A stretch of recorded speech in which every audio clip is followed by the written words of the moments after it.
వరాహ అవతారాల్లో ఒక అత్యంత శక్తివంతమైన అవతారం భూవరాహస్వామి. ఈ అవతారం ప్రత్యేకత ఏమిటంటే ఇది కేవలం రాక్షస సంహారం మాత్రమే కాదు, భూమిని రక్షించిన దివ్య లీల. రాక్షసుడు హిరణ్యాక్ష భూమిని సముద్రంలో ముంచేసినప్పుడు ప్రపంచమంతా చీకటిలో మునిగిపోయింది. అప్పుడు విష్ణువు వరాహ అవతారం తీసుకొని సముద్రంలోకి దూకి తన దంతాలపై భూదేవిని ఎట్టుకుని మళ్లీ స్థిరపరిచాడు. హిరణ్యాక్షుడు చాలా గర్వంతో ఉండేవాడు, దేవతలను కూడా అవమానించాడు.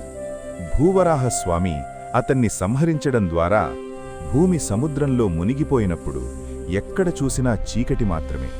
అప్పుడు భూవరాహస్వామి వెలుగుగా మారి ప్రపంచాన్ని కాపాడాడు.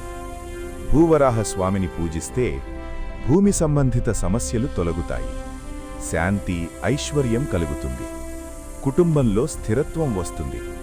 ముఖ్యంగా రైతులు, భూమి పనులు చేసేవారు ఆయనను ఎంతో భక్తితో పూజిస్తారు.